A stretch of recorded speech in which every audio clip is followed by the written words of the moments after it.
The following is a Hoop Ball presentation.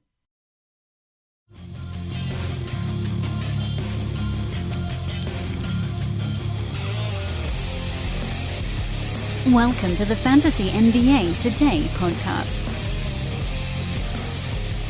The madness may have slowed, but the madness continues, and I would hope to open every podcast almost that exact same way. It's free agent week here on Fantasy NBA Today. Dan Besbris, Neil Rochlani with you on this Wednesday edition, which, by the way, recording on Tuesday night. So if there's massive breaking news first thing on Wednesday morning, you will not hear it on this podcast. You will hear it on the Thursday podcast. But there really isn't there's no rush, right? There's no immediacy to needing fantasy advice. So you're mostly just listening to fantasy chatterboxes go crazy about free agent signings. You can follow us on Twitter if you so desire, at Dan Besbris or at Ball with Neil. You can also follow Hoop Ball on Twitter, at Hoop Ball Fantasy. Go to hoop-ball.com and check out the player feed, which has an actual fantasy breakdown on basically every single one of these signings. But before we get into all that, before we get into the whole thing, I have been reading the entire list of players signed, and I'll do it again today with a few more names added. Not a ton. We'll lightning round our way through the first 39 of them, and then I think there were 5 that happened on Tuesday during the daytime. Before we get into that, before we start talking about any of the recent signings, Neil, good day, my man. Good day, Mr. Besbris. Great to meet your son, Asher. He's definitely a future podcaster from what I saw. So, and Neil got to when he bumps me off the show. Yeah, well, no, you'll be graduating, and then he'll be sliding in. There's like this is like Fantasy NBA Today is like the Mommy and Me class. You guys get to go on to kindergarten or preschool, and then Asher can come in and he'll be on Mommy and Me. It'll be Daddy and Me, I guess, or I don't know. I honestly don't know what I am at this point. But yeah, you got to see Asher, and he said a few things into the microphone before the show. I was actually more impressed that he took one of my earbuds and actually put it in his ear before subsequently putting it in his mouth. I mean, you sort of knew that was coming, but I didn't. I was impressed by my own child. Well, I think he realizes how great of a fantasy advice giver I am, and he wanted just to hear what I had to say. I think that's that intuition. Kids are really smart. So that's right. He could see it. He could hear it. Well, I guess he could do both because we are looking at one another as well. So, all right, it's been madness. We've got plenty of things to talk about. If we even desire to talk about how many of them, I don't even know. Adrian and I, of course, on yesterday's podcast, we got into LeBron, we got into Boogie, we got into a smattering of some of these other names that have popped up over the last 2.5 days. Quickly here, before we get into any specific stuff, and by the way, Neil's going to be steering this ship today because you guys have heard me rant about things plenty. Today's your day to hear Neil do a little bit of ranting. Before we do that, I just want to give everybody the quick update. If you've missed either of the last 2 shows, I've been reading the list of every single free agent signing since it began 9 p.m. here on Saturday night, obviously 12:01 a.m. Sunday morning. There have been big ones, there have been little ones, there have been weird ones, there have been especially weird ones. Here's the quick rundown. Everything that happened on Sunday and Monday, and if you know these already, feel free to tune out for the next 60 seconds. Here they are in no particular order. Elfrid Payton to the Pelicans for a year. Thabo Sefolosha back with the Jazz. JaVale McGee to the Lakers. Mario Hezonja to the Knicks. KCP back to the Lakers. Salah Mejri to the Mavs. Glenn Robinson III 2 years. I'll try to illustrate any of them that have more than 1 year on it. He's with the Pistons. 2 years for Derrick Jones Jr. on the Miami Heat. Lance Stevenson to the Lakers. Fred VanVleet, 2 years back with Toronto. Derrick Rose to the Wolves. Omri Caspi to the Grizz. Marco Bellinelli, 2 seasons with the Spurs. Ersan Ilyasova, the rare 3-year deal. He's in Milwaukee again. Gerald Green, 1 year with the Rockets. Ed Davis, a year to the Nets. Trevor Ariza to the Suns for a boatload of cash. Dougie McBuckets, 3 years to the Indiana Pacers.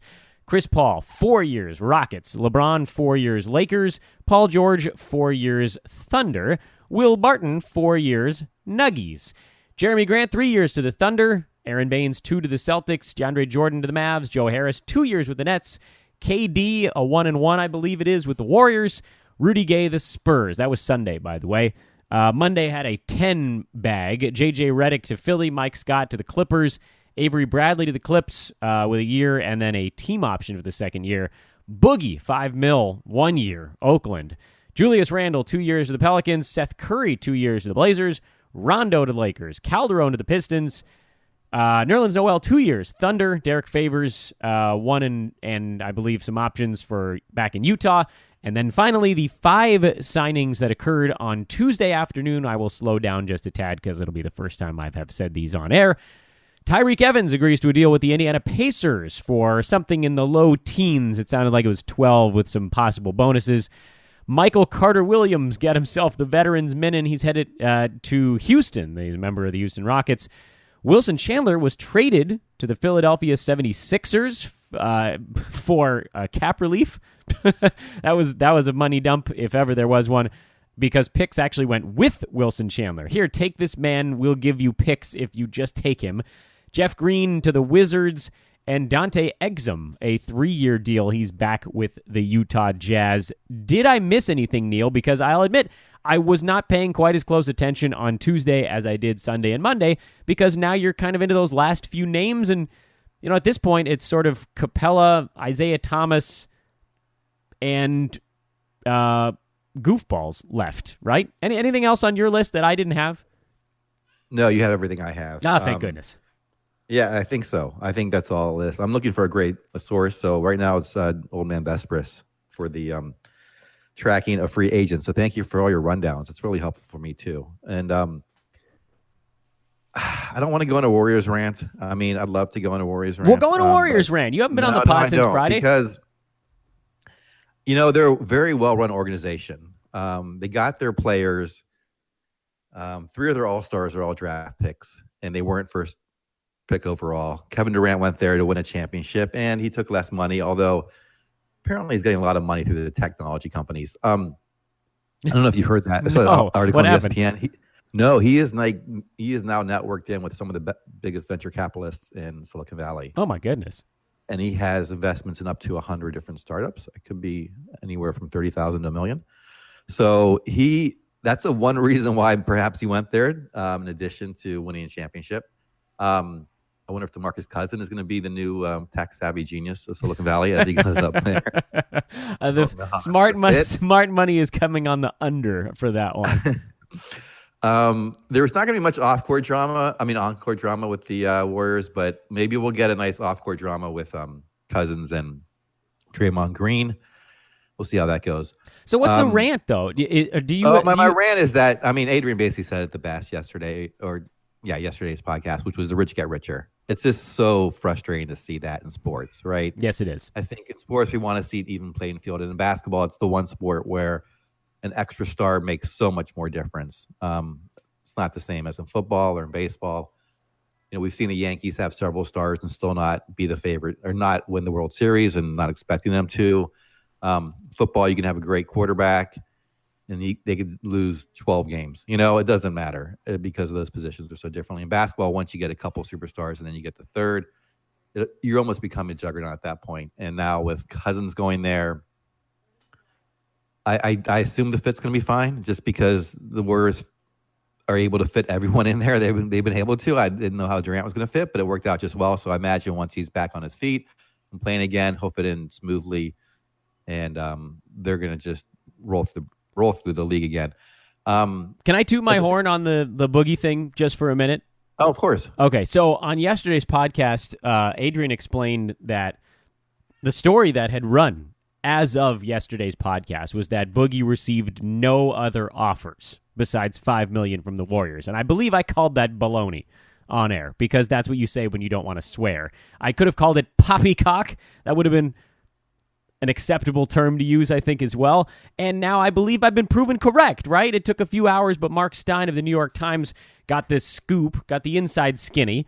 The New Orleans Pelicans beat writers were also putting out some pretty quality information on it that basically said, look, the Pels offered him 2 years, $40 million at some point last year. He turned it down, so they took the offer off the table, which is just reasonable bargaining. You don't just leave an offer out on the table when someone says no because you don't want to get burned. Would they have put it back out there? Apparently, the answer was maybe not quite so much because sometimes that's what happens when you say no. It doesn't always get better. But clearly, The true story here is not that no other offers existed. It's that he turned down the one that would have gotten him 8 times as much money over 2 years instead of 1. So, we can safely call it 4 times the yearly salary back with the same team. Apparently, there were other offers out there that would have gotten him close to $15 million this year in a sign-in trade that I think would have landed him in a place like Portland. So, yeah, that's what happens when you run a story that was just from one person's perspective. And I feel like, was it The Undefeated that ran that initial story? And I feel like they should actually have to be partially responsible for kind of running a story that wasn't full. That's just, I don't like the way that whole thing shook out. I like that we actually have the details now, but it's a reminder to everyone, when you see one piece of information, you got to wait until the entire picture is there before you start overreacting, because no chance there were 0 other offers for Boogie Cousins. You could see right on the surface that was bunk. Oh, yeah, of course. I mean, when he said no offers, what he meant was no offers he thought were legitimate for his ability. I mean... And then they went down. I mean, I know, and then they went down. And that's the problem when you just report when someone says. I think we've seen this in a lot of other areas, but we'll just leave it as that. If you just report what someone says, and all of a sudden it's reported as true, or it comes across as true, even if it's not. So I guess you could report that, but yeah, I would have done it with the stipulation of, this is what one person says, this is the information we have that is against that. So it's unfortunate it came out in 2 different days, but clearly teams wanted him, just not at the level that he wanted to be, or he thought he was worth. He's obviously thinking he's worth in the same range as Paul George, or something like that, or maybe Chris Paul. So, and he wasn't going to get an offer even close to that. Listen, the fates conspired here. I have all the pity in the world for a dude who tears his Achilles, because that's a total freak injury. There's rarely anything that someone can do to prevent a situation like that, and that sucks for Boogie, because he's awesome. He's a terrific basketball player. He's a fun fantasy player. He's very polarizing, which, I don't know, I have an affinity for those guys. Call it Kobe syndrome out here. But, I mean, to turn down money and then to claim that no one else gave you an offer, that's garbage. That's just bad form, and to me, it's sort of like a sore losery type syndrome. And then you go and you join a team that already won the title. I don't like the way any of that took place, and I don't know who's at fault here, because at first it was, all the other GMs are at fault for not offering him anything.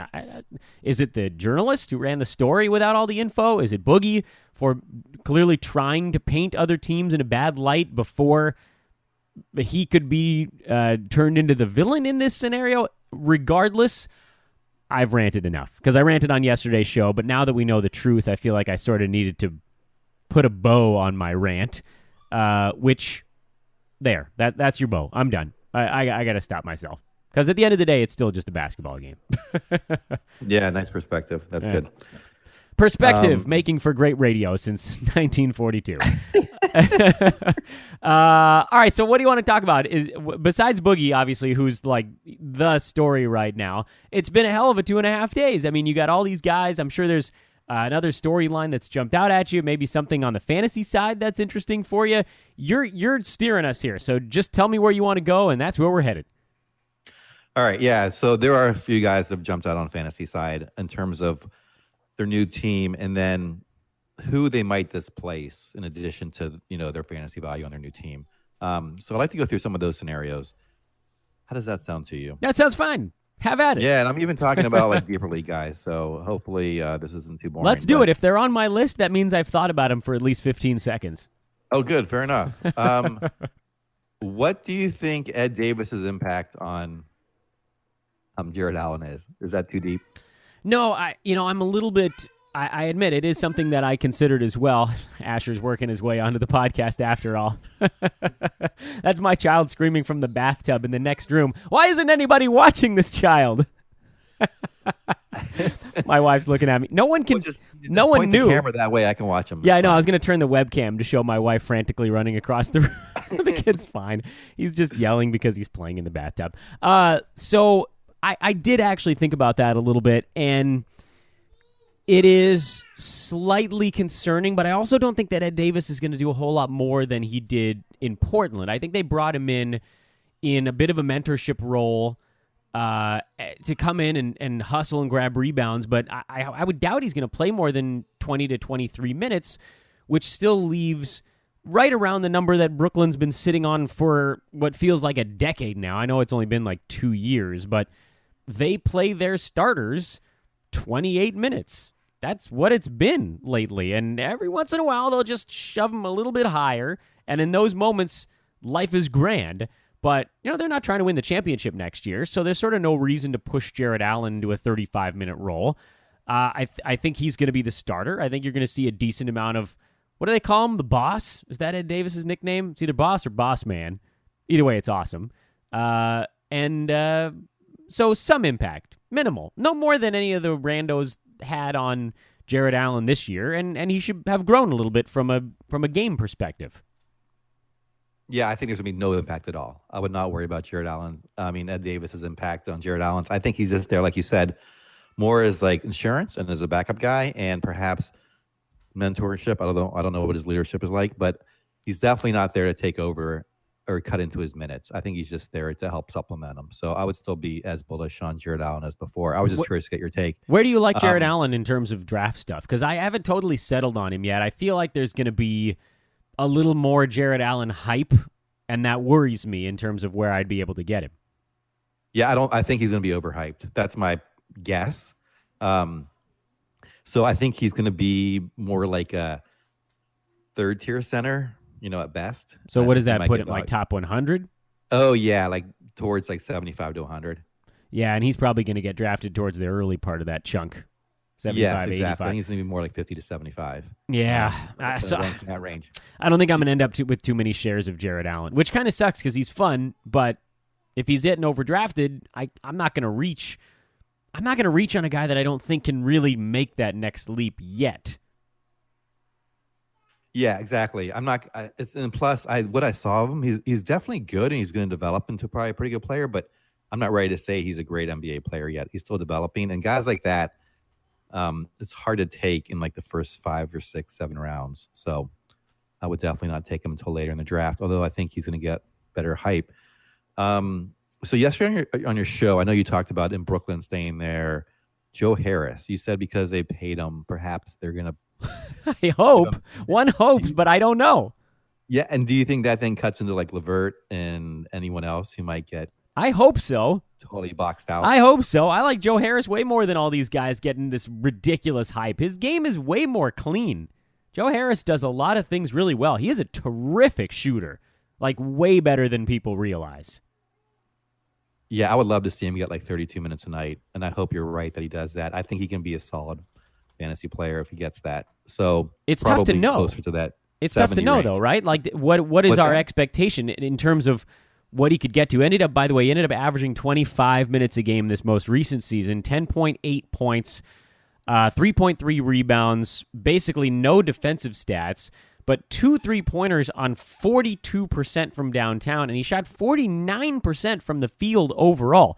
This is a guy that at a guard position has all of the percentages working in his favor. He was an 83% foul shooter, by the way. So he's one of those rare dudes that's not really doing it on the defensive side, and I know that's a thing that I preach on this show is getting some defense out of your guy. But I like the 2 percentage categories. I like the 2 defensive categories. He's also a really low turnover guy, by the way. But if he's getting me 2 out of my 4 favorite categories, then he's worth a look. I just, can we count on them to give him 28 to 30 minutes? I don't know.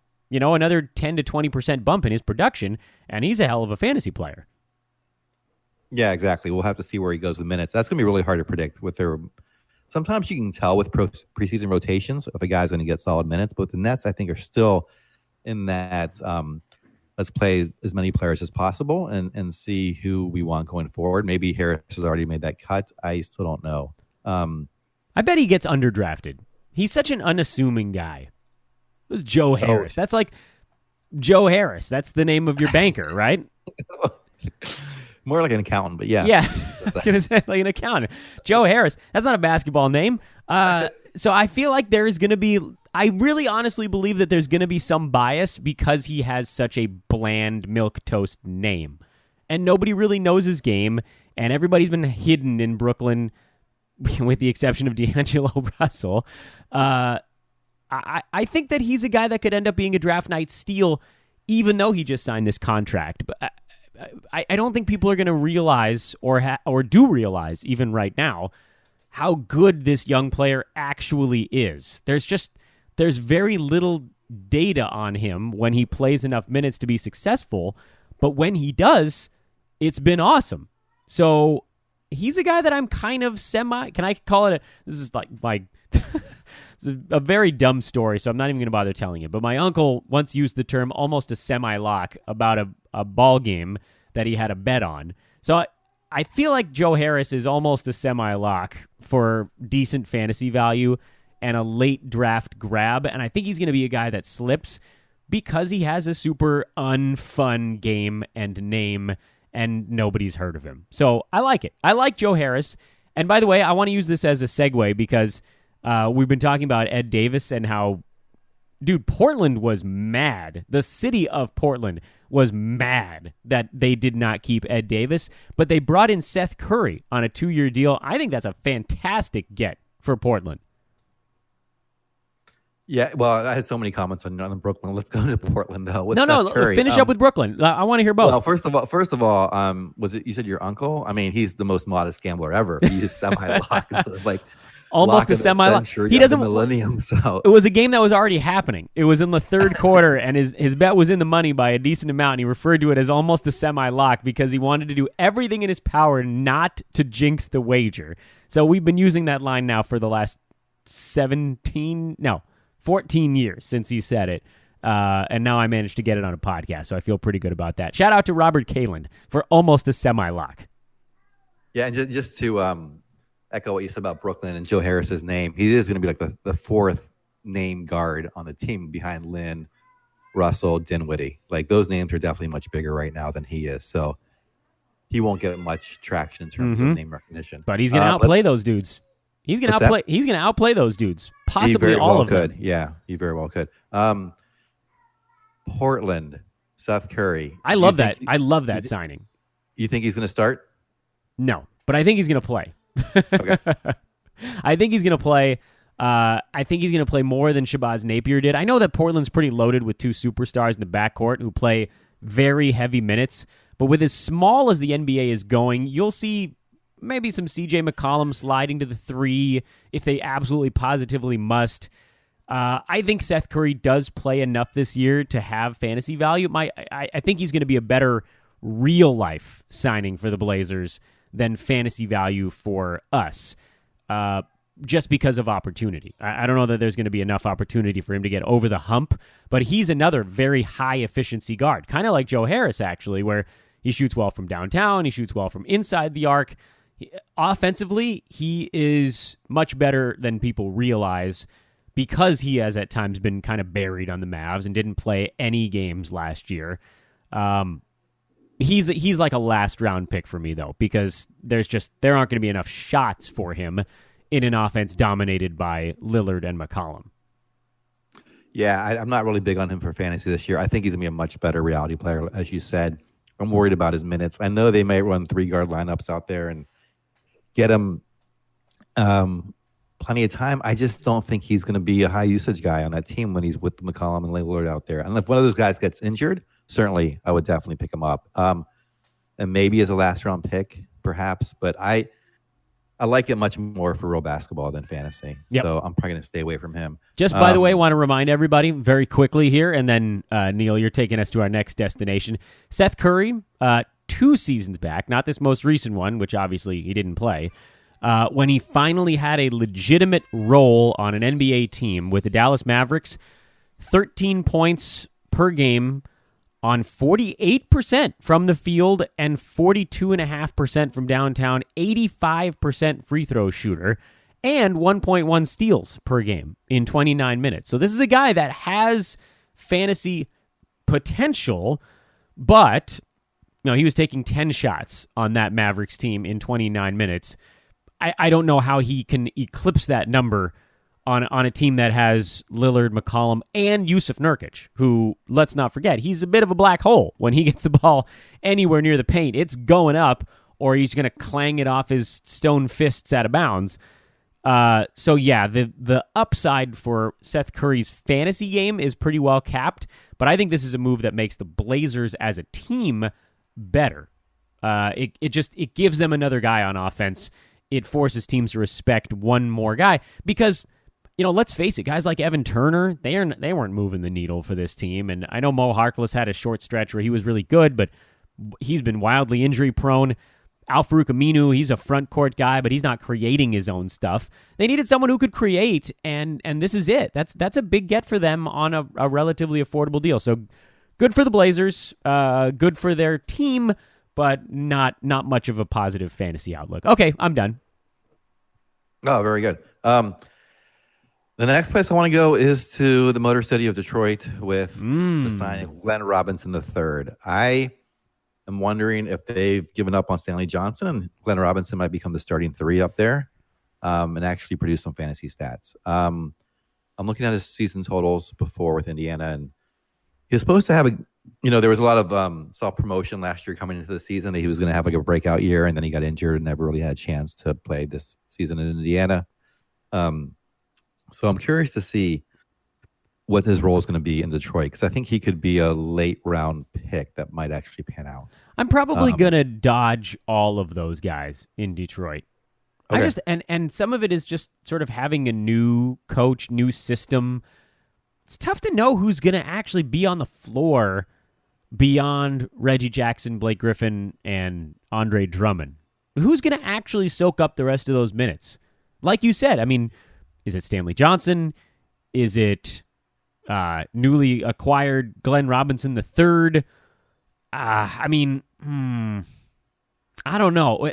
It seems like they need floor spacing around Griffin, who I know he can shoot the 3, but it's not good for him, and Drummond, who's not stepping out to shoot anything.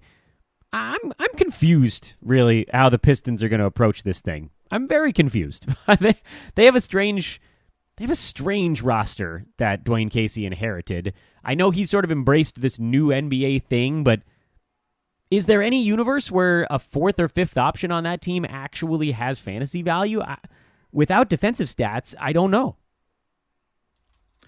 Yeah, I don't know either. And I don't even know what sort of condition Robinson is in. I'm just looking forward to seeing how he fits into that team in terms of, is he going to be the starting 3 on that team going forward? And then if so, what's his usage like? Because if you can draft someone late who no one's really thinking about, who ends up getting a starting position in a decent role, and then they can slide into, like I say, a 100 spot or 90th on the player rater, that's a huge difference in having a good team. So I like guys like that can perhaps get in there. I'm not saying he is. I'm just saying he's one guy on my radar as we look forward to next season. Detroit's roster, by the way, is super weird. They have 4 point guards on this team right now, I believe, right? Ish Smith, Reggie Jackson.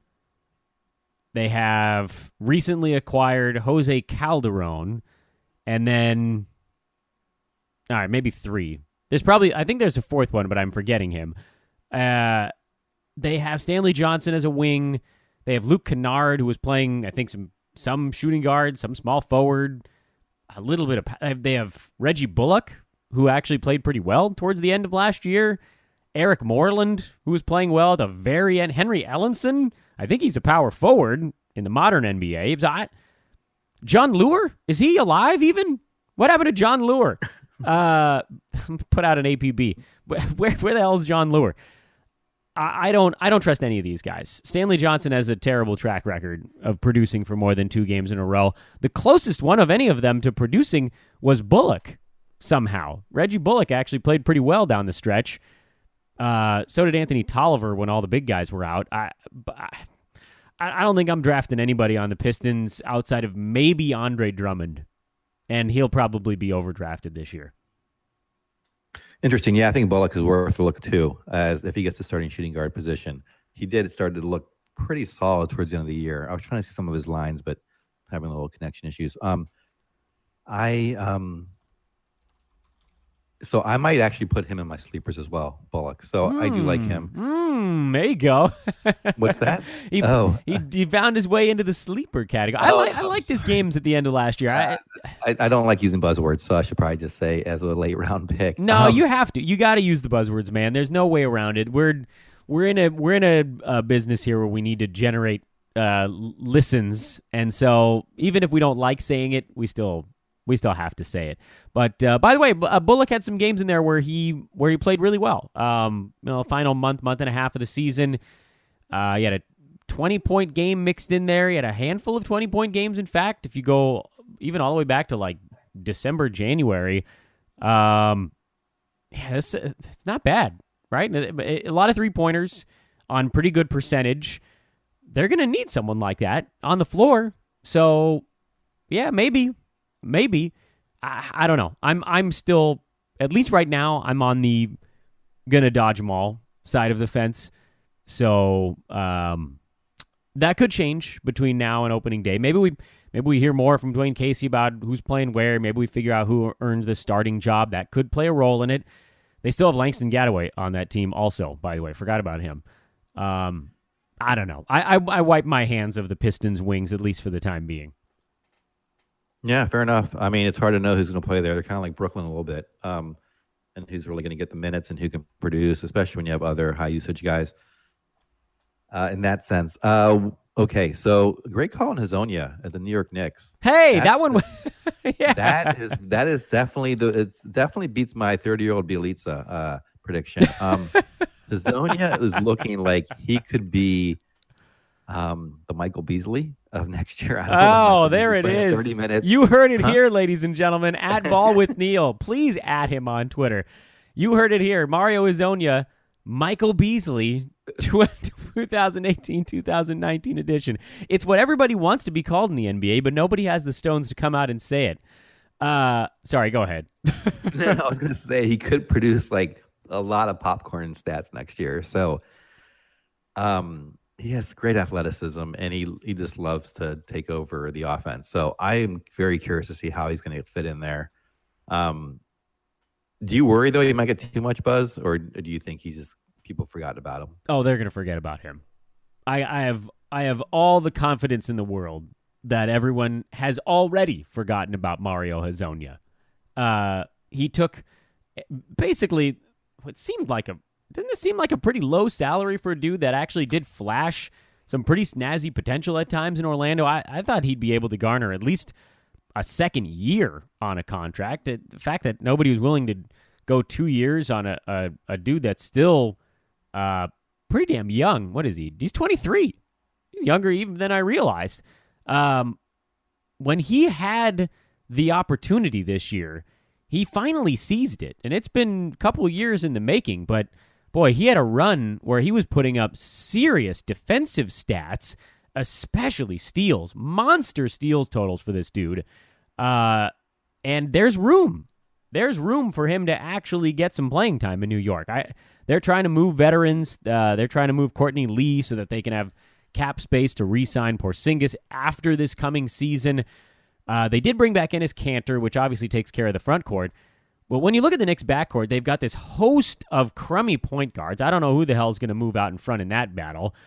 They've got Knox, who they just drafted, and it sounds like they want to play him, but he's a rookie, so I doubt he's going to be seeing 30 minutes a game, even if that's what everybody says. Oh, they're going to play him big minutes this year. It always ends up getting dialed back a little bit for those young guys, especially on a team that's not trying to win a championship immediately. Hazonia can play the 2, the 3, maybe even a little bit of the 4. Anybody with the ability to that kind of swing ability, they'll find a place to get him into the lineup. So I like Hazonia. He's definitely a late round guy for me, and I don't think he goes any earlier than that because there isn't a clear. It's not just like a clear. He's dropped into the lineup and he's going to play 35 minutes a night. He's going to have to fight for it. But I think he's going to find it. I think that now he knows he has the skill. He's playing for a bigger contract next year. I think he's going to have a decent season. Yeah, I expect him to have a pretty good season as well. And maybe I was thinking you made a good point there. He probably has to fight for it. But I was wondering if he went there because he was told he'd get more minutes and he wanted to, he's certainly a player that wants to be a spotlight. So we'll see how the fit goes. The other guy I talked about in our last week was Nerlens Noel, who's now in Oklahoma City, and clearly, well, not clearly, but I think he has no fantasy value for next year. Yeah, buried. Totally buried. I mean, Steve Adams is a workhorse who doesn't ever get hurt, it seems. So they can't play him at the 4 either. I know that happened a couple times in Philly. They can't play those guys together. They can't play them together, right? So no, I can't imagine him getting more than minutes in the teens. I'm not even sure he's the primary backup on that team, which I know sounds crazy. He probably will end up being that dude, but like, you going with Jeremy Grant then? Yeah, I was going to say they might go small. They might play Jeremy Grant at the 5. They might go young. I don't know what his role with OKC is going to be. It's going to be a couple minutes of energy here and there. So yeah, he's dead to me. He's done. He's done so. Although kudos to the Oklahoma City Thunder for giving Nerlens Noel a contract that I think brings their payroll to like $255 million. Something. And I know that sounds like I'm exaggerating, but I'm pretty sure their payroll is like 165, and then they're like $100 million into the luxury and repeater tax. So it's really like $250 million. Yeah, the highest payroll right now with the tax ever burden. Yeah, by far, I think. I guess there's 2 more I want to talk about, but let's do them all, baby. What do you got? All right, Dwight Howard, Washington Wizards. You know what? This really bothers me because I really like Markieff Morris as a late round pick. He does so many different categories, but as you have noted, once Dwight Howard goes to the team, rebounds go down for everybody, and that's really going to hurt Morris, I think, this year as well. So I'm so I don't glad know you brought how that good his value will be next year. You know my hatred for Dwight Howard. You're what? You know my hatred burns. Oh, yeah. You're not alone, I don't think, in the NBA with that. No. Yeah, I forgot to put that one on my list because I don't know is that official, like he has to get bought out and then he's going to end up with the Wizards. Yeah, fair enough. I don't know if it's official. But it sounds like it's about to be. So you're right. That should have been on my list. That's my oversight. This is an unmitigated disaster for the Washington Wizards, for Markieff Morris, and for Otto Porter. For anybody whose fantasy value was in any way contingent on them grabbing some rebounds on a nightly basis, they are done.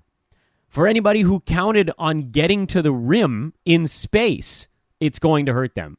I would say this is going to hurt John Wall's field goal percentage, but it's already hot garbage. So what the hell? What can you do on that one?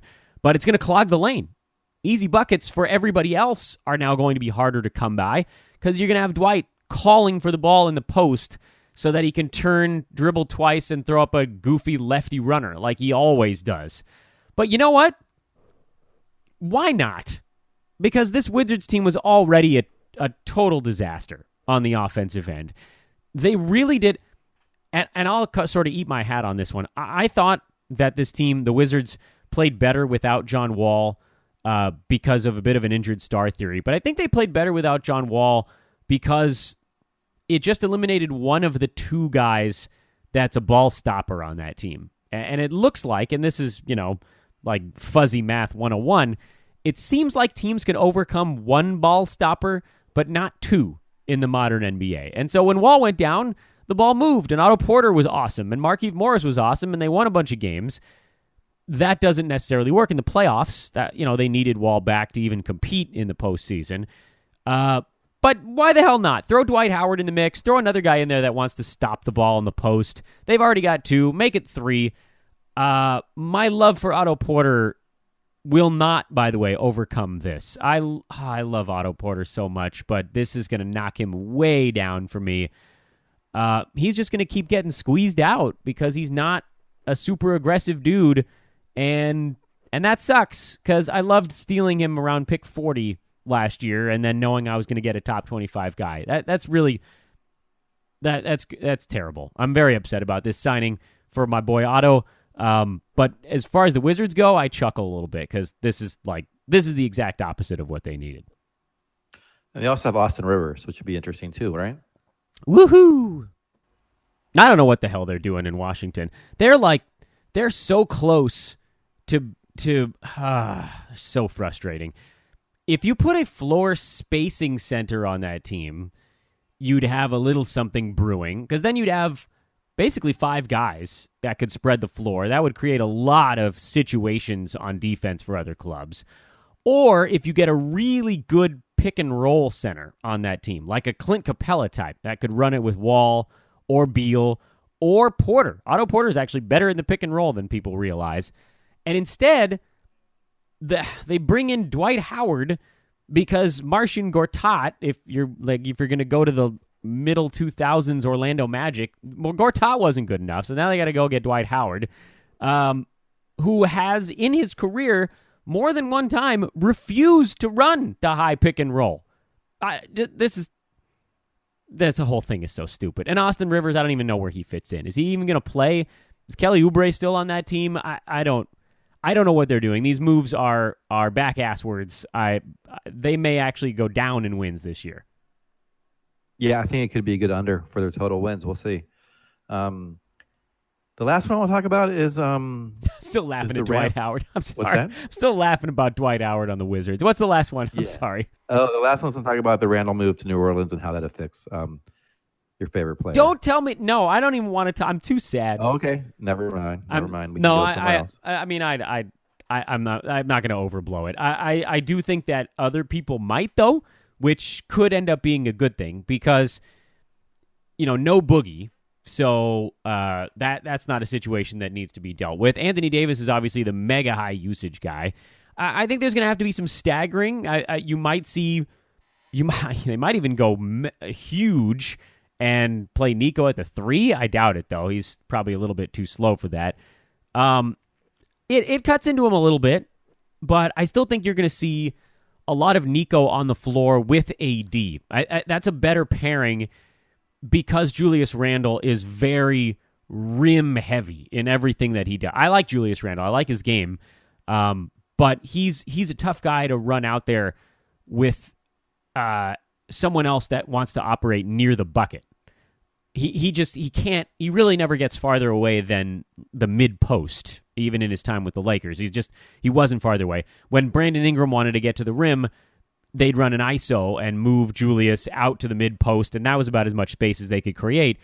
Whereas with a guy like Mirotic, you can back him out to the 3-point line and then another step, and that creates a ton of room on the floor. So I like the signing for the Pelicans. This is a guy that they can let run the offense for stretches when AD's off the floor, or if Drew Holiday's off the floor, or both of them are off the floor. I don't know.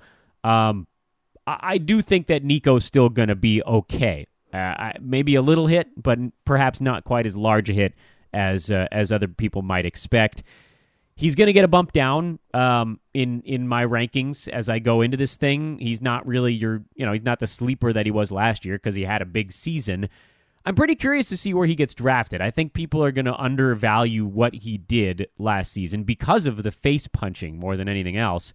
And so I think I still may end up with some shares of Nico. But yeah, this does knock him down probably by about a round and a half for me. Interesting. Yeah, this is where I still have to learn a lot about reality basketball because just like you said, you like the signing. I've read a lot of takes on the fit with Randall, Mirotic, and Davis in the front court being pretty solid, and I just don't see it. I mean, Randall, to me, it does not spread the floor enough to be able to play the stretch 4. And if I know Davis can stretch and shoot with the 3, but I just don't like those two together on the court. So I'm not sure how that's going to work. I know, like you just said, that he might be in there to alleviate some of his time and not play Davis so many minutes, but I'm not sure how this is all going to fit. I don't see it being a great fit for them. I'm curious also to see how Peyton fits in there too. I assume he'll just do what Rondo did last year, but it'll be interesting to see how those stats, will Randall still get 27 minutes and sort of the same percentages and with Peyton now I'm assuming the starting point guard there. So I'm curious to know if those stats are going to change at all because I don't know how to rank those guys yet. Yeah, we'll go through the numbers when everything settles. When the dust settles, Elfrid Payton to me is going to be pretty awful this year, I believe. He's always been a guy that I've generally avoided in fantasy because of his limited game, bad free throw shooter, not as good a field goal percentage, by the way, as people thought, despite the fact that he takes no 3-pointers. Steals went down this year. That was one of the saving graces for him. And now that he's no longer, there's really not going to be much of a leash for him. His job is going to be to get the offense situated so that Drew Holiday doesn't have to do it. And then it's going to go through Holiday or Davis or potentially Randall or maybe even Nico at times. I'm not touching Peyton with a 10-foot pole. I'm touching him with a 40-foot pole. He's right out. But yeah, I mean, we'll go through the big man stuff and we'll rehash this team in the next couple of weeks. We'll set it all out and figure out how it works. But yeah, I do agree with you. I think there is a little bit of a hiccup there to an AD Randall pairing in the front court where switching either of them with Mirotic alleviates that problem. Then you've got a guy who is very good from the perimeter. We saw, by the way, Nico did add a post game to his arsenal, but there's a limited amount of room. And, if Holiday's a guy that likes to go to the rim and Peyton's a guy that likes to go to the rim, you can only have so many of those dudes. Just ask the Lakers, their whole team. The Adrian Benjamin's all layups move. But Alvin Gentry is good on the offensive side. He's shown that he can come up with some stuff. So maybe they figure something out. Randall is very good around the bucket. He was one of the best field goal percentage guys in the league. He's just, like you said, there's no ability to space. So there's going to be some congestion there, and it's going to take some time. And it's why I'm not sure that I'd look at Julius Randle. But damn, I love Anthony Davis. You probably heard my 5-minute Anthony Davis soapbox on yesterday's podcast. There's just nobody that's even going to come close to challenging him this coming year for that number one spot. Provided he stays healthy, he is in a league all his own because there's just no one else on that team that can give him a run for his money in the usage department. Yeah, I did hear your most recent episode where you professed your love for I did. Anthony Davis. And you're right, towards the end of the year, he is so much above the second number 2 guy. If he plays the minutes, if you can, the injury, I don't know enough to say whether he's injury prone or he just had bad luck or, what's going on, but he is by far the best fantasy player on a per minute basis. So we'll see. I have the third pick in one draft already. So you already know. Maybe he'll fall to you. If he falls, I would obviously take him. Someone will probably take Harden before him. I'm thinking Harden's going to go before AD in a lot of drafts.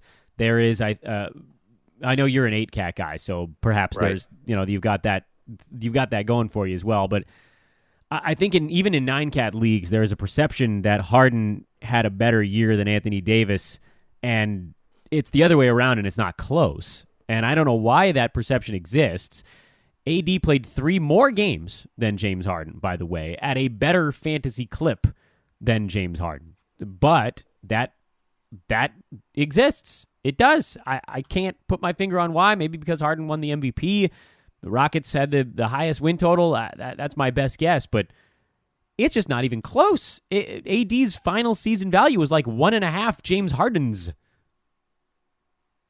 Yeah, I don't think people realize just how important a block is, right? Like if you go from 1 to 2 blocks, that's like going from 15 to 30 points. It's just such a huge difference. And those categories that are low numbers, but relatively they're very high. So sometimes those get undervalued. Maybe that's part of it. And also he doesn't play in, plays for New Orleans, which doesn't get a ton of sort of national TV as the other teams do. He might this time. People know AD. He's so good. He's so good. And he can guard an entire team by himself, as we saw when the Pelicans beat the Blazers in the playoffs. Okay, I'm not going to do another Anthony Davis segment on today's show. I could do one on every single podcast, but I think people would get sick and tired of it. Neil, that was in depth. That was, I think, probably more in depth than we planned to get into, but that was good. Oh, thank you. Yeah, thanks. I love it when I can take over the show and you can still carry me. It's fantastic. Well, what can I say? Well, me and Asher, myself and the kid, we both can carry the show. He's back. He is back. So Asher's making a late show appearance here. We are wrapping things up here on Fantasy NBA Today. This was your Wednesday edition of the podcast. I am at Dan Besbris on Twitter. He is at Ball with Neil, Neil. Give him a follow on the Twitterverse. At Hoopball Tweets, at Hoopball Fantasy, all that stuff is good. My kid just hit me in the head with a pacifier, which means it's time to go. Have a lovely Wednesday. Back with you solo tomorrow, folks, by the way. And then Neil and Adrian will have the Friday edition of the show. Of course, we'll keep you updated on anything going on. Any signings that might take place. Number of players is starting to dwindle, but there are still a few out there. Have a wonderful day. We'll talk to you tomorrow.